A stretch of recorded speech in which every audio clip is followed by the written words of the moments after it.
Paz y hermanos, vamos a continuar, vamos a leer la palabra del Señor como hemos venido haciendo en estas semanas con la primera carta del apóstol Pablo a Timoteo, así que los invito a ella. En esta ocasión vamos a estudiar primera de Timoteo, capítulo 1, versículos del 5 al 7. Pero para tener una mejor comprensión vamos a leer a partir del versículo 3, vamos a leer del 3 al 7. Dice así la palabra del Señor: como te rogué que te quedases en Éfeso cuando fui a Macedonia, para que mandases a algunos que no enseñen diferente doctrina, ni presten atención a fábulas y genealogías interminables, que acarrean disputas más bien que edificación de Dios que es por fe.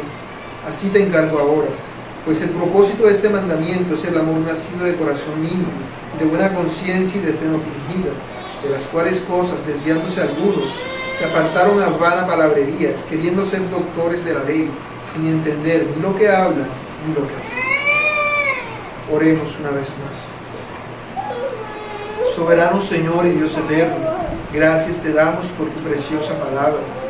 Permítenos comprenderla, Padre, por favor, para aplicarla a nuestra vida, Señor.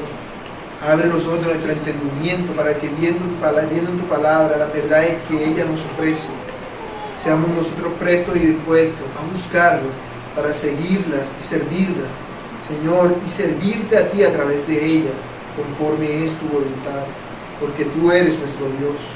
Te rogamos, Espíritu Santo, que nos ilumines, por favor, en esta mañana, para que comprendamos tu santa palabra, y que me ayudes a mí que a exponerla, Señor, que soy hombre necio, vil e insignificante, para que lo haga de la mejor manera posible, no tomando en cuenta, Señor, mis debilidades y falencias, sino que es tu santa palabra la que ha de ser predicada. Gracias, Señor, te damos. A ti nos encomendamos, Padre bueno, en el nombre de tu Hijo, nuestro Salvador Jesucristo. Amén.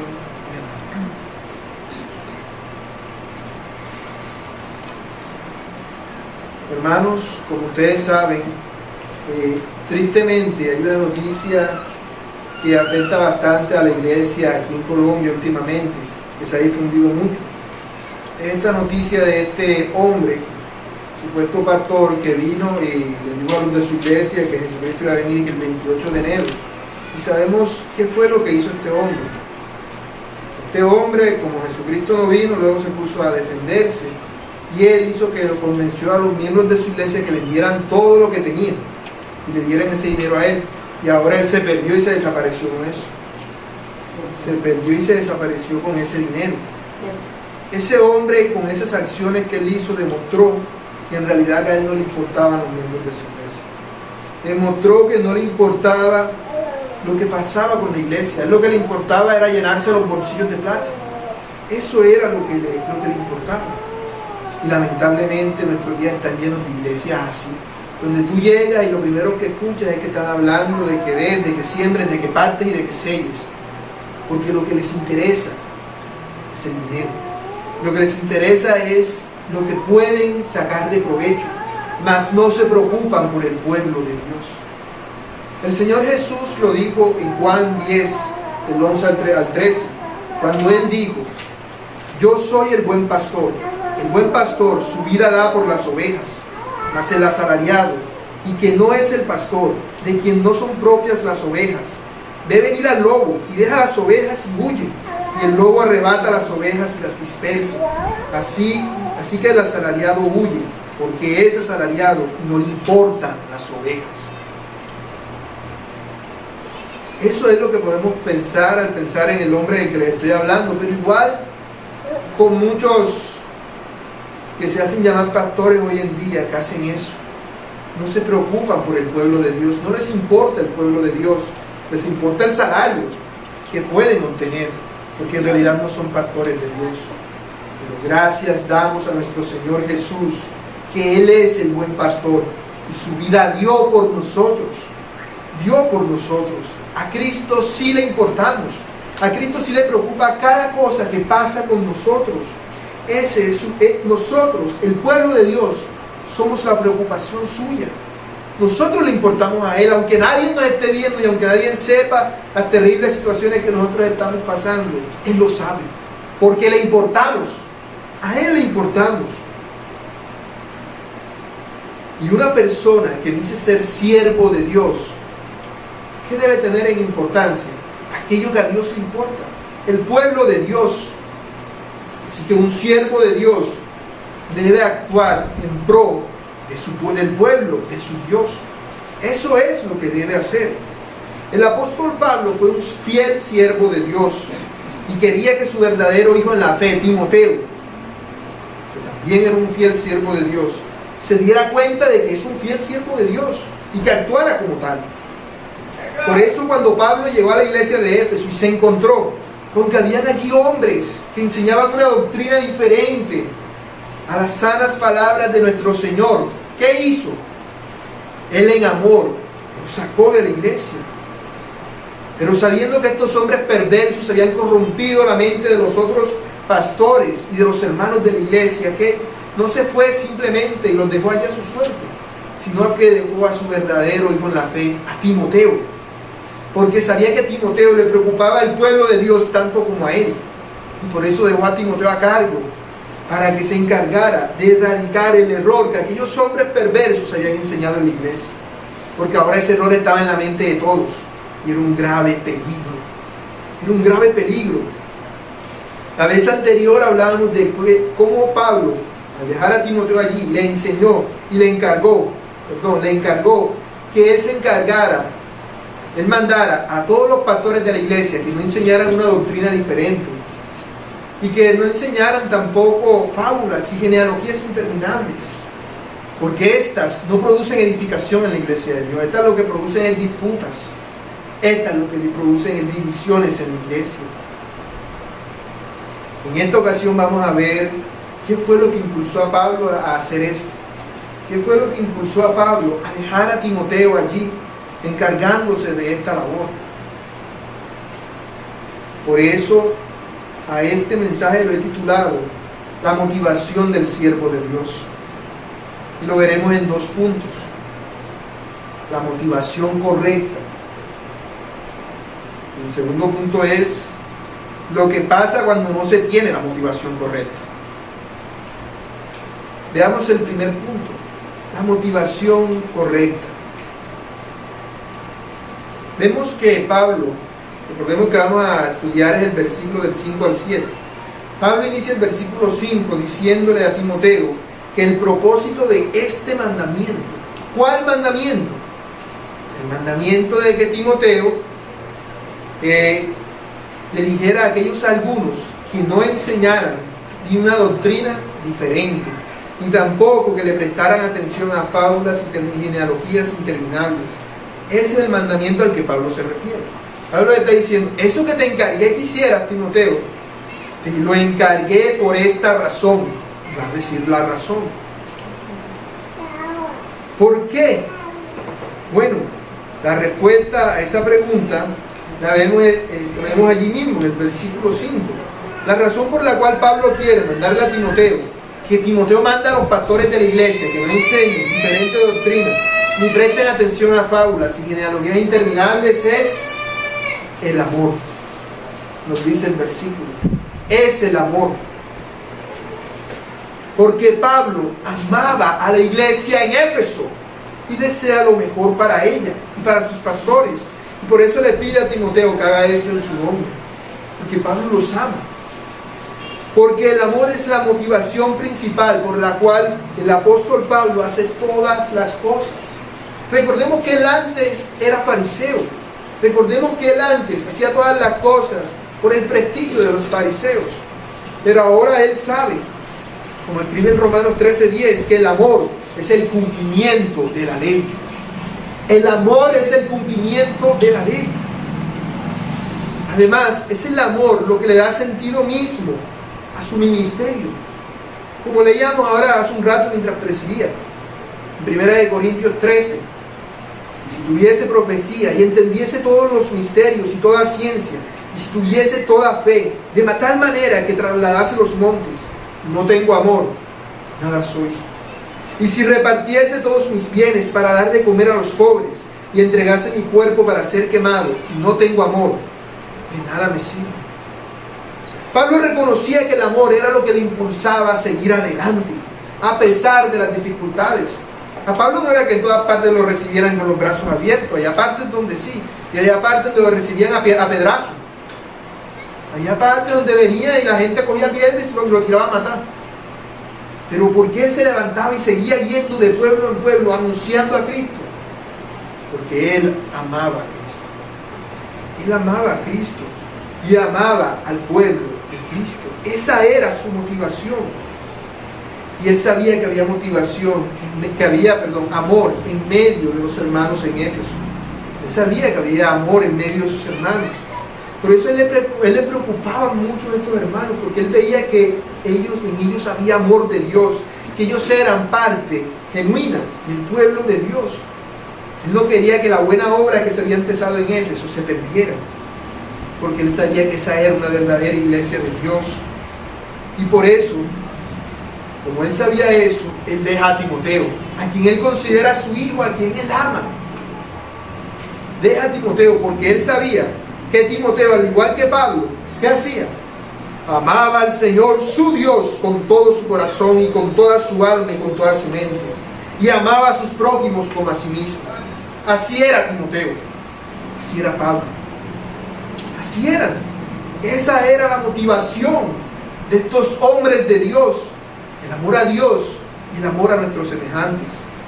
Esa es la verdadera motivación de un siervo de Dios. El amor.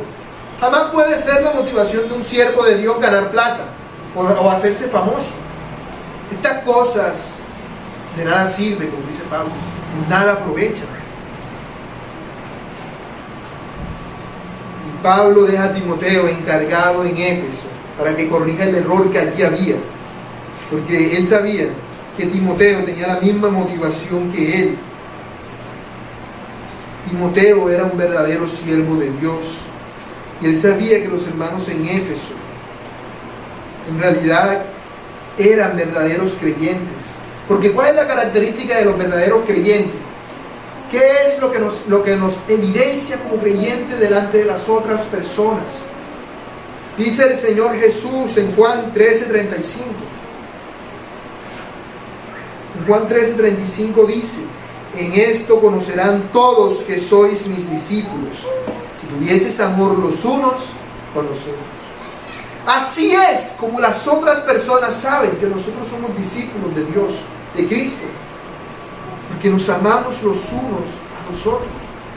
Pero Pablo quiere aclararle a Timoteo una cosa, y es que Timoteo, esa era la motivación de Pablo y la motivación de Timoteo, pero Timoteo era el que se iba a encargar de revisar a los pastores en la iglesia, a los que servían en la iglesia de Éfeso. Él debía evaluar el amor de estos hombres. Y le dice a Timoteo, el amor genuino, el amor de verdad, tiene tres cualidades esenciales que lo caracterizan, que lo producen. Le dice: el amor del que yo te hablo es un amor que nace de un corazón limpio. De un corazón limpio. Esta expresión nos hace recordar inmediatamente la bienaventuranza del Señor, que dice: bienaventurados los de limpio corazón, porque ellos verán a Dios. Ellos verán a Dios. En el Salmo 24, versículo 3 dice: ¿quién subirá al monte de Jehová? ¿Quién estará en su lugar santo? El limpio de manos y puro de corazón. Esta es una cualidad esencial, porque se nos dice que sin ella no podemos ver a Dios. Cuando dice que no podremos ver a Dios, quiere decir que no podremos estar directamente con Él para verle cara a cara.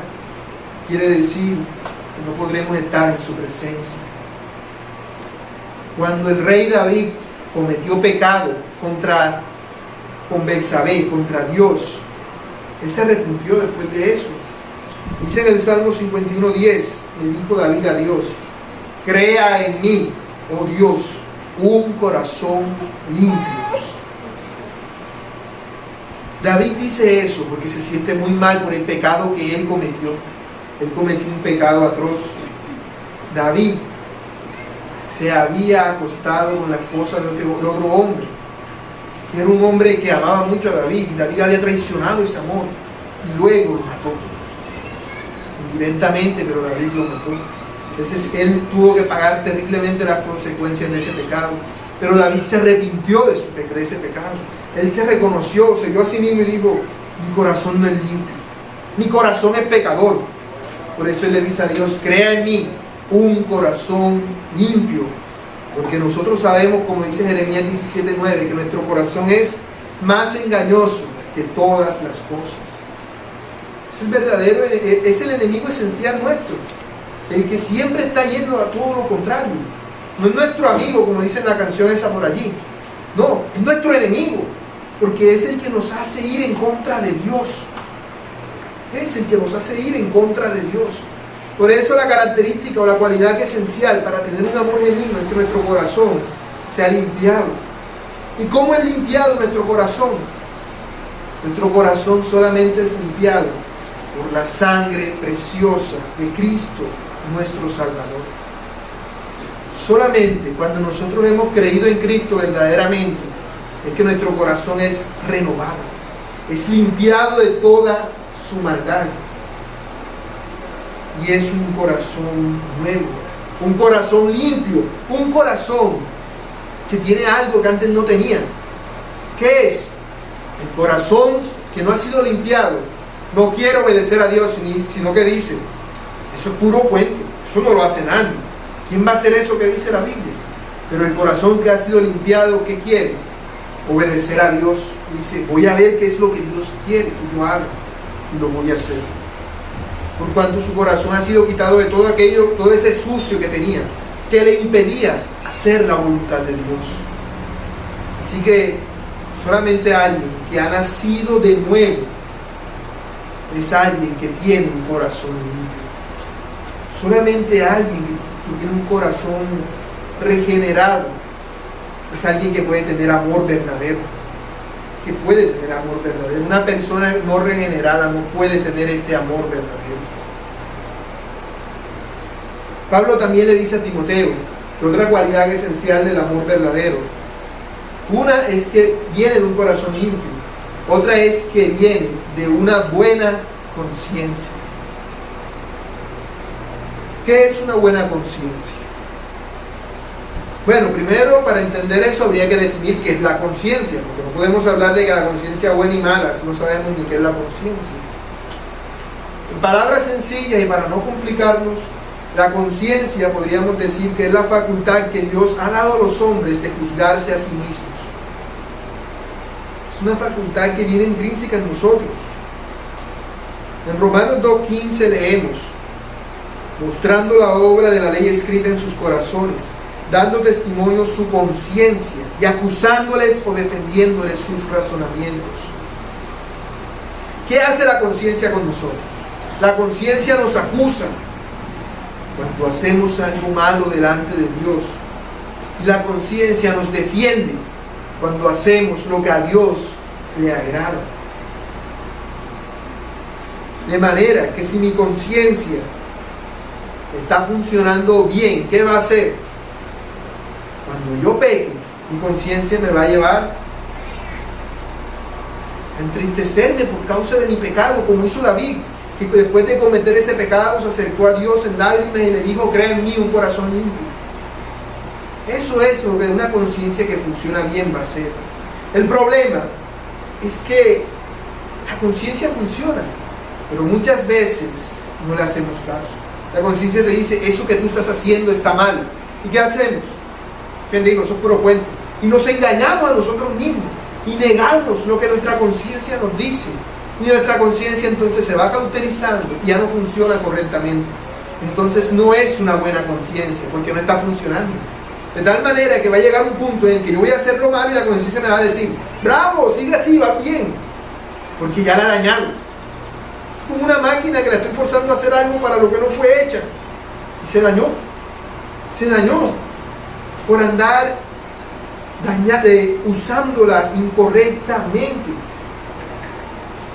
Pablo le dice a Tito en Tito 2:15 que una conciencia así es una conciencia corrompida, ya no sirve. Eso es precisamente lo contrario a lo que Pablo está diciendo. Una buena conciencia es una conciencia que funciona perfectamente. Cuando yo hago algo mal me lo hace ver. Y cuando hago algo bien, me defiende, porque estoy haciendo lo que a Dios le agrada.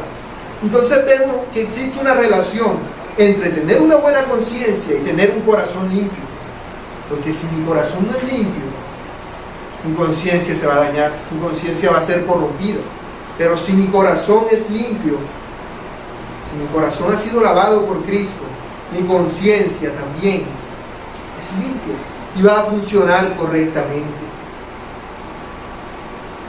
Si mi conciencia es buena, cuando yo cometo un pecado, esa conciencia me va a acusar de ese pecado, va a hacer que yo me arrepienta de mi pecado y vuelva al Señor una vez más, como hizo Pedro.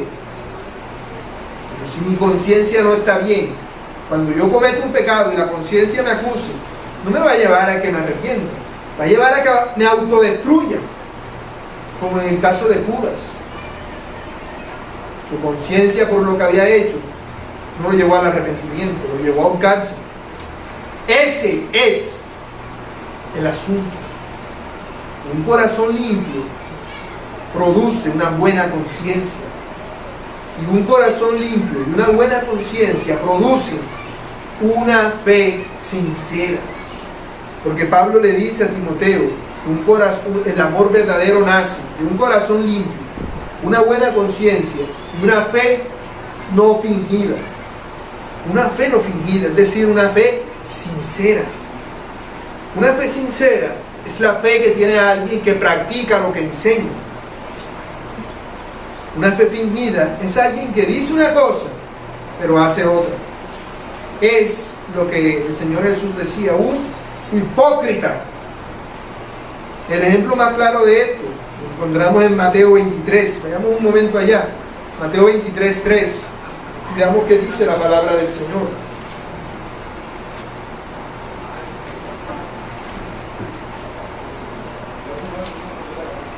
Dice Mateo 23, 3.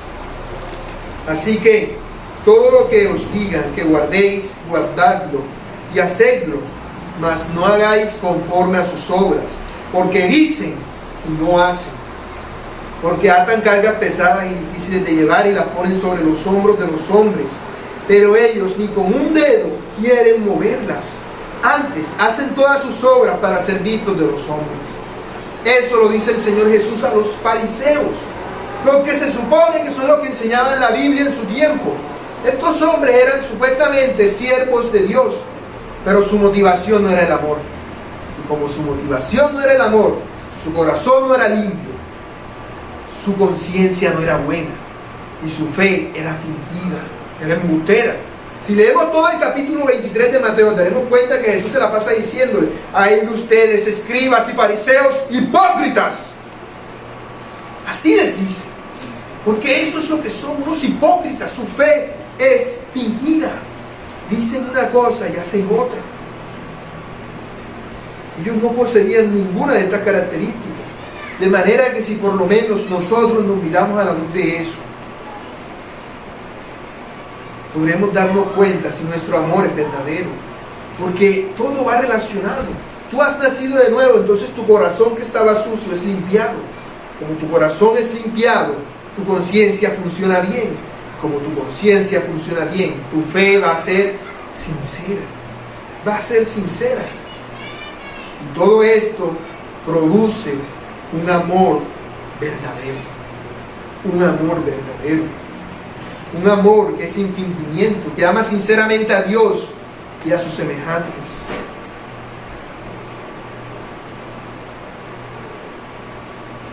El Señor Jesús dijo: si me amáis, guardad mis mandamientos.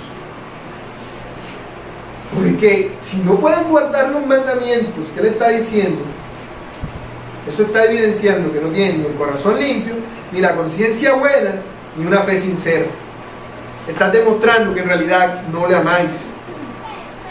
Porque el amor a Dios y a nuestros hermanos nace entonces de eso. Y lo que va a querer va a ser obedecer a Dios verdaderamente, sin fingirle, sin ser hipócrita ni querer aparentarlo delante de nadie, sin querer demostrar que sé mucho. No, lo hace sinceramente. porque le brota del corazón. Y le brota del corazón porque su corazón es limpio, porque su conciencia es buena y porque su fe es sincera. Una persona así ama al Señor su Dios con todo su corazón y con toda su alma y con toda su mente. Y ama a su prójimo como a sí mismo. Ese es el amor genuino. Y esa es la motivación correcta de todo lo que decimos que servimos a Dios. Esto es lo que Pablo le está diciendo a Timoteo. Timoteo, el propósito de este mandamiento es que por causa del amor que ambos tenemos por la iglesia y por su ministro, te mando a que les ordenes que prediquen la sana doctrina, que es para edificación de la iglesia. Eso es lo que Pablo le está diciendo a Timoteo. Pero, ¿y entonces qué pasará si aquellas personas que dicen que sirven a Dios no tienen esa motivación? Si no tienen el amor verdadero, ¿qué pasará con estos hombres? Eso nos lleva al segundo punto. Lo que pasa cuando no se tiene la motivación correcta. Lo que pasa cuando no se tiene la motivación correcta. Cuando Pablo le está diciendo a Timoteo, la razón por la cual yo te pido que hagas estas cosas es el amor. Luego vemos que él pasa entonces a hablar de personas que no tienen ese amor.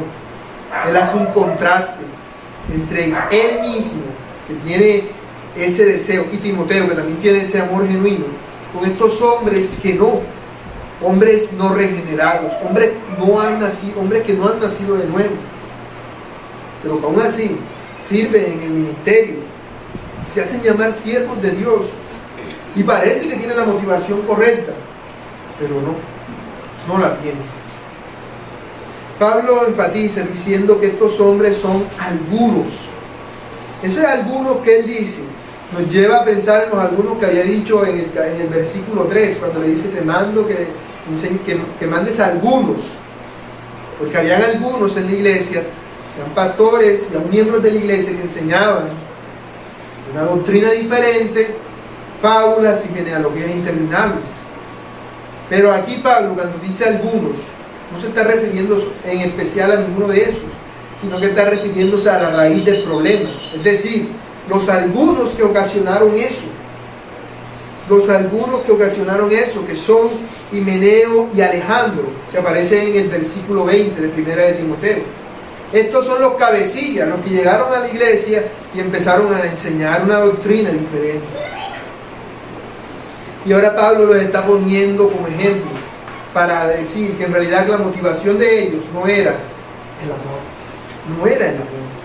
Él nos dice que se desviaron. ¿Pero de qué se desviaron? Pues de los objetivos. Se desviaron del objetivo principal, que es el amor. Es el amor. Ellos se desviaron del amor.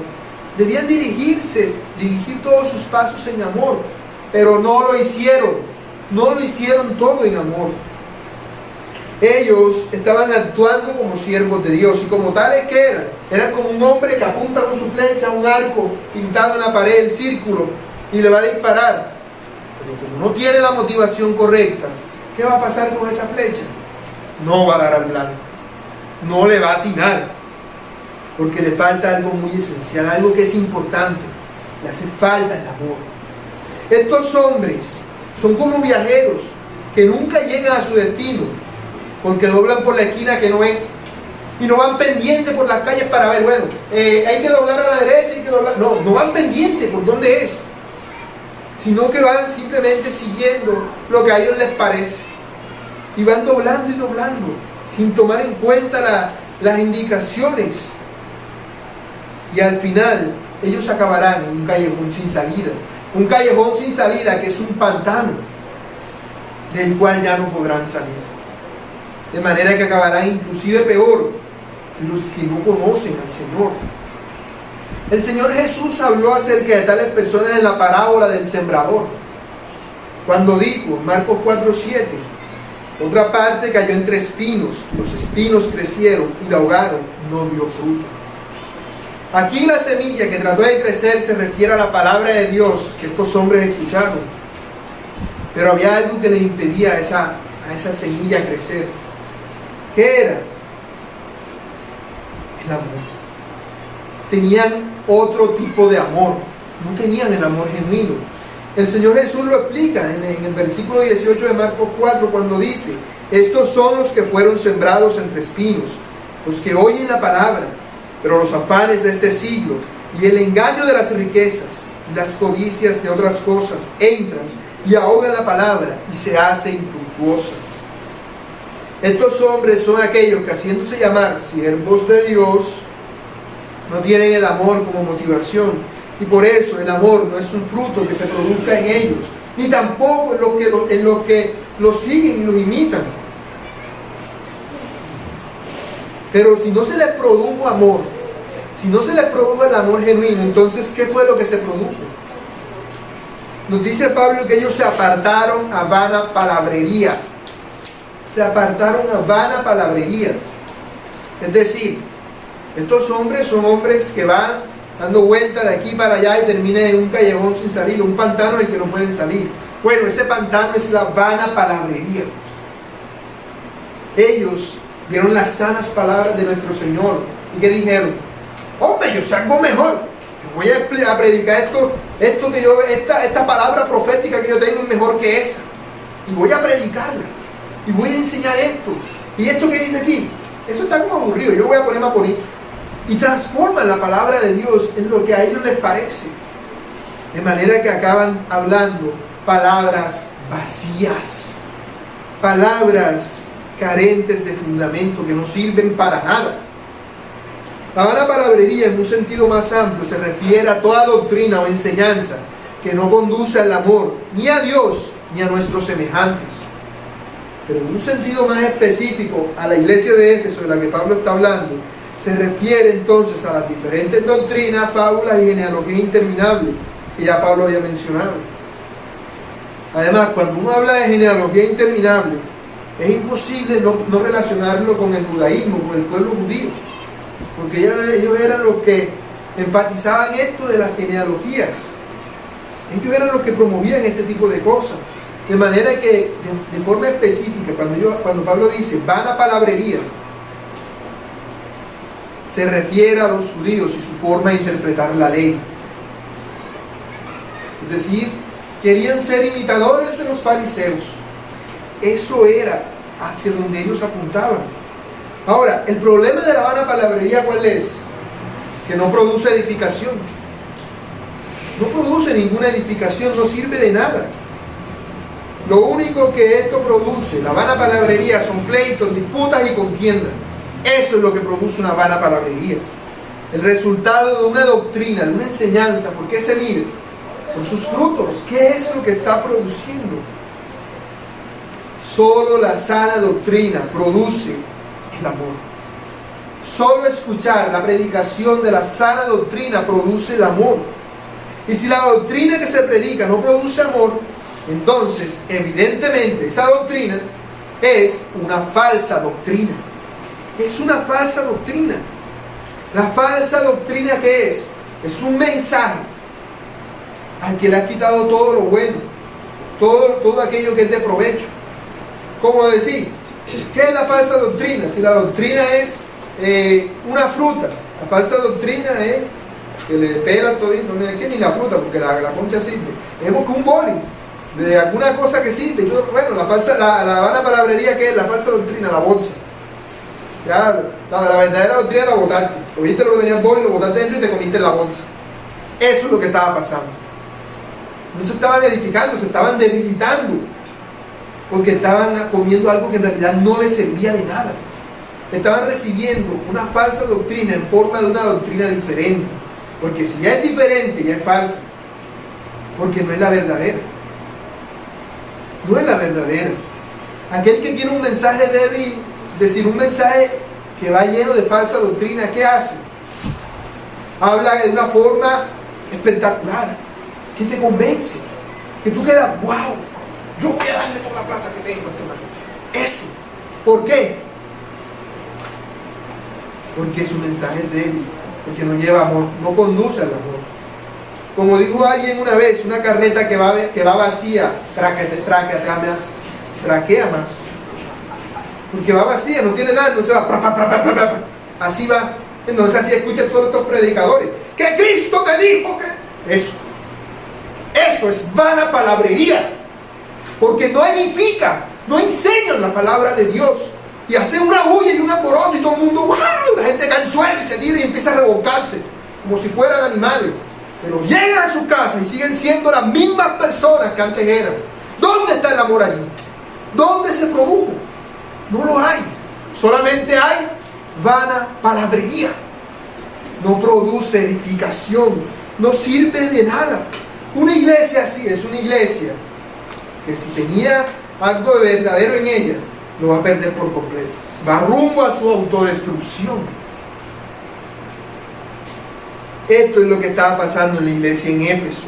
A causa de aquellos algunos. Porque su motivación no era el amor genuino. Su motivación no venía de un corazón limpio, una buena conciencia y una fe no fingida. No, el amor que ellos tenían, porque tenían amor, ¿de dónde venía? De un corazón sucio, de una mala conciencia y una fe fingida. Era un amor, pero un amor que no era el correcto. Un amor incorrecto. Lo que tales hombres aman entonces no es ni a Dios ni a sus hermanos. ¿Qué aman? A mí. Yo soy el que importa. El resto del mundo, yo no tengo nada que ver con eso. Lo que importa soy yo. Ese es el amor de estos hombres. Por eso es que uno dice, no, el hombre este que se robó la plata y no tiene que ver con esta gente que se quedó sin casa y sin nada. No tiene que ver, no le interesa. Porque no le preocupa. A él lo que le preocupa es él. Así. Esa siempre es la motivación del falso maestro. Su propio beneficio personal. Lo que aman no es a los hermanos ni a Dios. Son amadores de los deleites más que de Dios. Terriblemente, en nuestra época hay cientos de iglesias que son así. Que son motivadas no por un amor genuino, sino que a lo que les motiva es llenarse los bolsillos, lucrarse, hacerse famosos, exaltarse a ellos mismos, pero no a Dios y a su pueblo. No les preocupa. Ese es el caso de los pastores que Pablo está usando como ejemplo para Timoteo. Lo que a ellos les motivaba era el deseo egoísta de ser reconocidos como doctores de la ley. Eso era lo que a ellos les motivaba. Ese deseo egoísta de que la gente lo llame, ahí viene el doctor de la ley. Oh, su excelencia. Eso es lo que les motivaba. Que cuando la gente pasara por ahí, la gente les aplaudiera. Eso era lo que ellos buscaban llegar a ser. Esta expresión, doctores de la ley, solamente como tal, solamente es utilizada por Lucas en sus dos libros, en Lucas y en los Hechos. Aparece en Lucas 5:17 cuando dice, aconteció un día que él estaba enseñando y estaban sentados los fariseos y doctores de la ley. Aquí los doctores de la ley, ¿a quién se refiere? A los maestros de la ley. Es decir, las personas que más sabían Biblia. Las personas que más sabían Biblia. A eso es a lo que se refiere. En Hechos 5:34, esta palabra es utilizada para referirse a Gamaliel, el maestro fariseo del apóstol Pablo. Gamaliel era una persona que sabía tanta Biblia, que él decía una cosa y la gente lo hacía. La gente lo hacía. Porque él sabía tanto, tiene que tener la razón. Tiene que tener la razón. Eso era lo que estas personas buscaban. Ellos buscaban tener ese tipo de autoridad, que ellos hablaran en todo el mundo.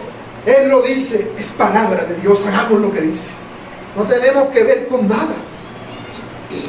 Eso era lo que buscaban estos falsos maestros. Ese tipo de autoridad. Para que veamos a qué punto llega esa autoridad, veamos un momento a Lucas 12:13 y veamos cómo era la autoridad de alguien así. Dice en Lucas 12:13, alguien le dijo al Señor, maestro, di a mi hermano que parta conmigo la herencia. ¿Por qué? ¿Por qué le decían eso al Señor? Porque en la mentalidad del pueblo judío era así.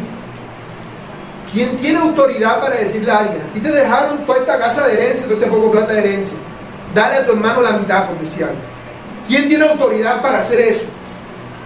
Solamente los maestros de la ley, porque el otro nadie lo va a obligar, no hay una ley que lo obligue a él. No, solamente un maestro de la ley tenía la autoridad para decir: hombre, dame la mitad a tu hermano, o dame la mía. Eso era lo que ellos podían hacer.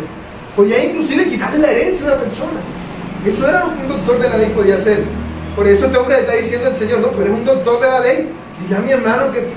Pero estos hombres buscaban ese tipo de autoridad porque no tenían amor genuino. Ellos querían ser capaces de decirle a la gente qué hacer y qué no hacer, sabiendo que la gente los va a obedecer en todo lo que ellos querían. Ellos querían ser exaltados por encima de todas las demás personas y que la gente: wow, ese tipo sí sabe, ese tipo debe ser verdad todo lo que dice. Hombre, que Cristo viene mañana a las 2:45 de la mañana.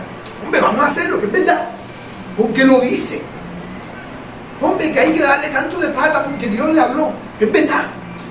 Hombre, que Él dijo que se fue para el infierno y vio cómo eran los tormentos. Eso que Él dice, es verdad, vamos a hacerlo. No importa que sea antibíblico, no importa. Lo importante es que Él lo dice. Eso era lo que estos hombres buscaban, ese tipo de autoridad.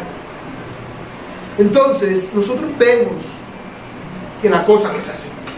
La palabra de Dios no nos ha sido dada a los que la predicamos para que la usemos a nuestro antojo. Porque cuando yo predico la palabra de Dios, ¿qué estoy haciendo? Estoy hablando en lugar de Dios. Soy como el teléfono celular o el parlante que Dios está utilizando para hablarle a su pueblo. Solamente eso, una cosa que sirve como canal de comunicación.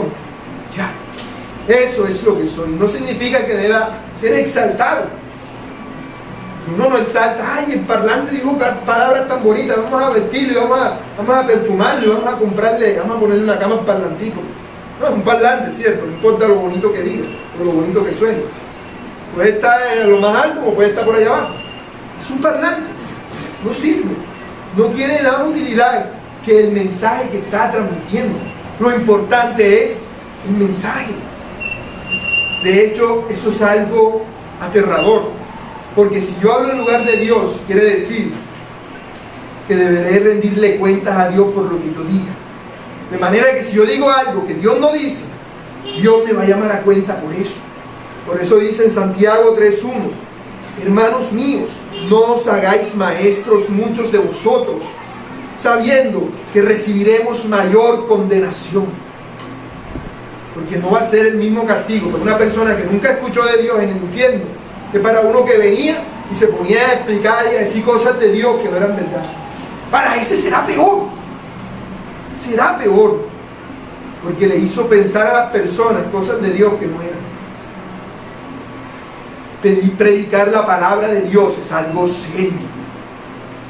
Un famoso reformador, el famoso reformador John Knox, cuando se enteró de que había sido llamado por Dios para predicar el evangelio, ¿qué creen que hizo? Dijo: sí, coroné, ahora me voy a hacer rico. Eso fue lo que hizo. No, claro que no. Cuando él recibió el llamado de Dios para servir al ministerio, lo que hizo fue que se puso a llorar y se encerró en su cuarto. Porque le daba miedo, le daba terror pararse a hablar en lugar de Dios. Y la historia dice que hasta el día en que él no predicó por primera vez, se le notaba en todo su semblante que no dejaba de llorar, ni de estar angustiado y preocupado y afligido por lo que Dios le había mandado a hacer.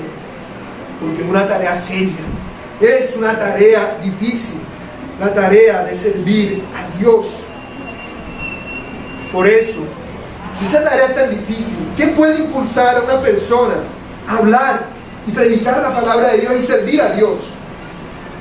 Solamente un corazón limpio, una buena conciencia, una fe no fingida, que produzca en la persona un amor verdadero. Solamente el amor verdadero. Si tú no tienes amor, ¿para qué te vas a poner a hacer eso? Si no tengo amor, ¿para qué me voy a...? No, eso no sirve de nada. Estos hombres de los que Pablo está hablando se habían quedado estancados en la vana palabrería, porque su motivación era incorrecta.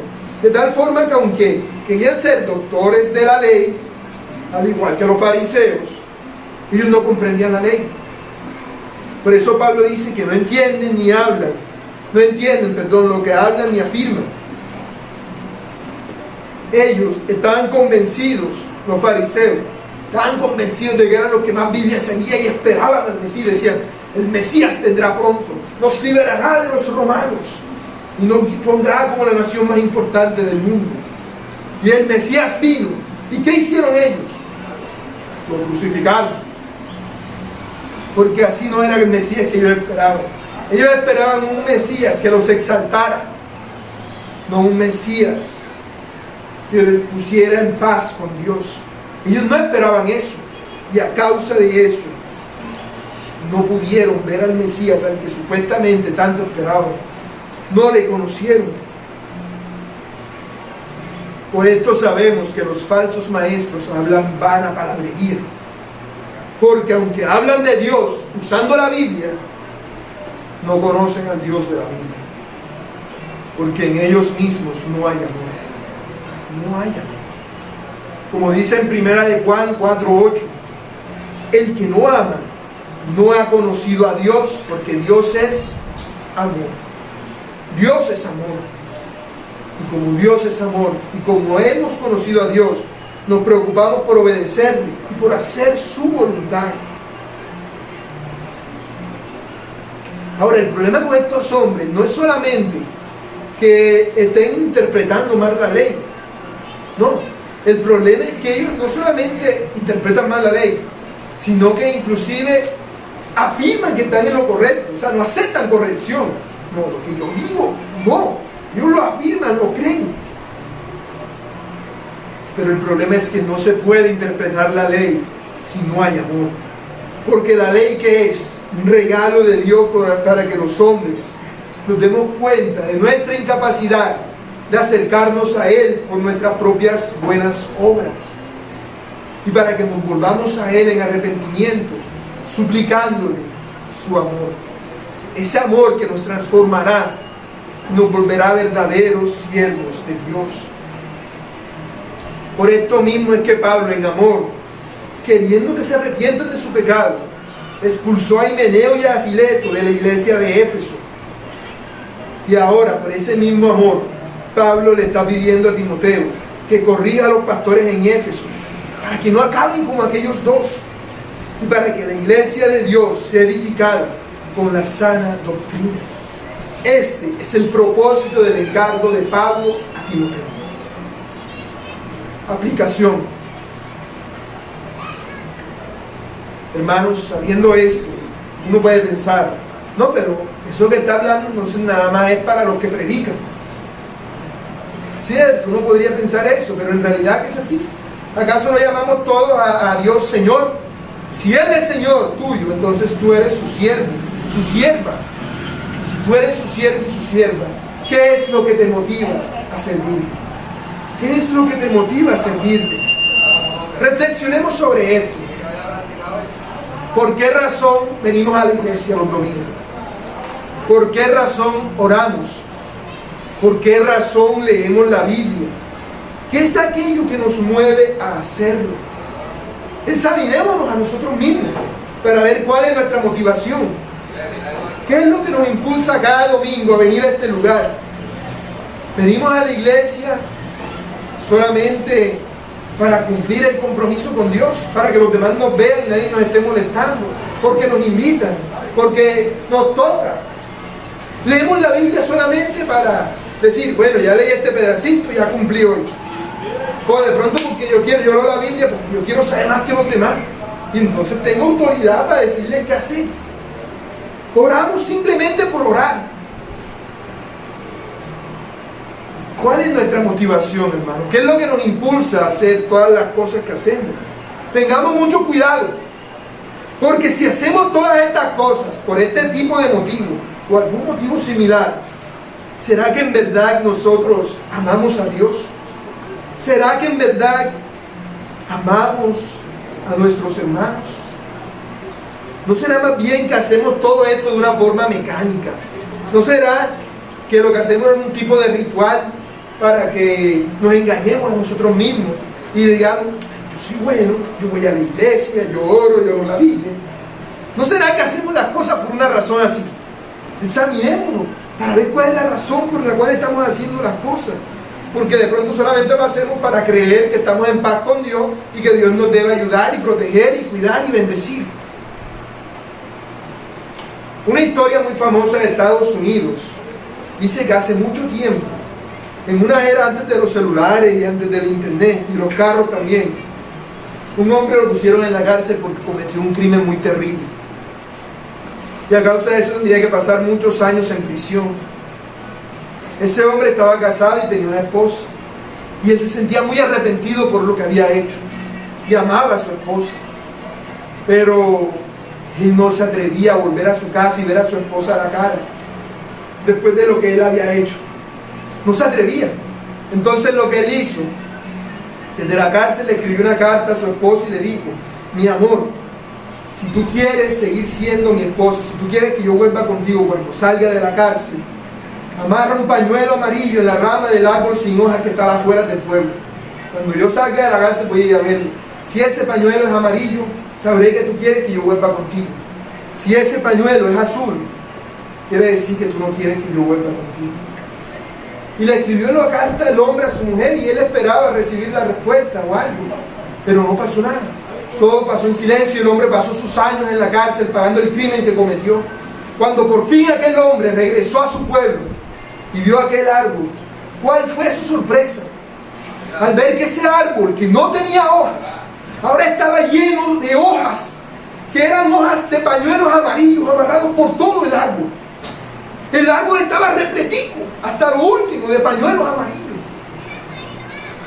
Porque su esposa lo amaba.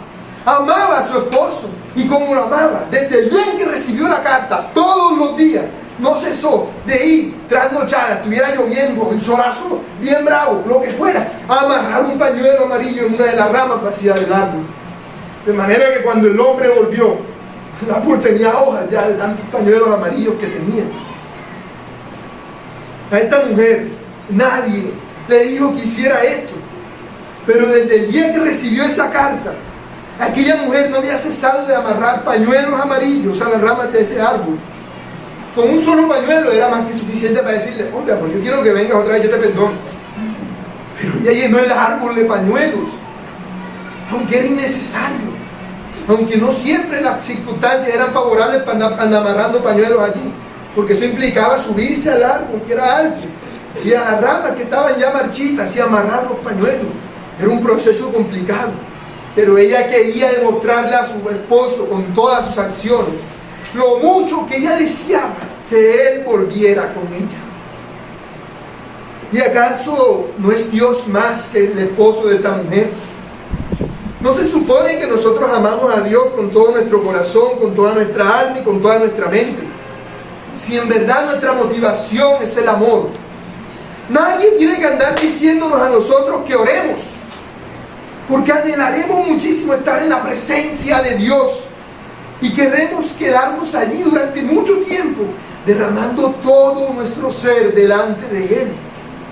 Si nuestra motivación es el amor, nadie tiene que andar diciéndonos que leamos su palabra, porque aunque estemos muy cansados y tengamos mucho sueño, haremos hasta lo imposible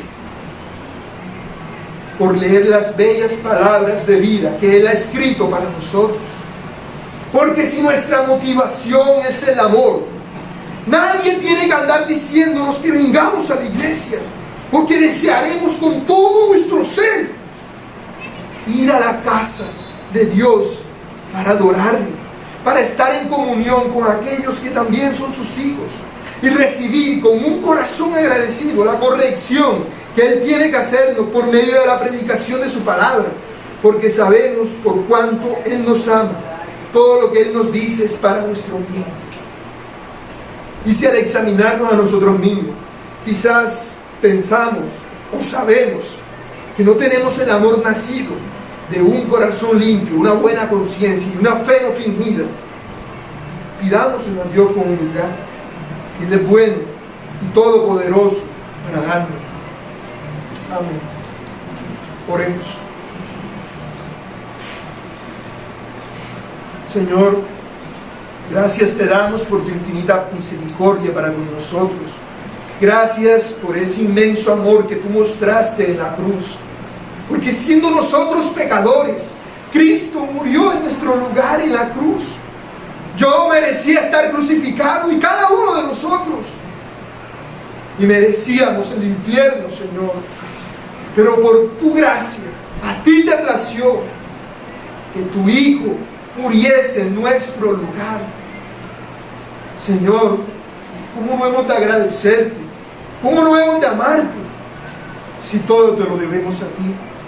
Señor, si no te amábamos, perdónanos y enséñanos a amarte sinceramente, para que nuestra vida siempre ande en pos de la motivación correcta, que es el amor. Ayúdanos, oh Dios, a que hagamos todas las cosas en amor, para tu gloria, Padre bueno. Y gracias, Señor, a ti nos encomendamos en el nombre de Cristo nuestro Salvador.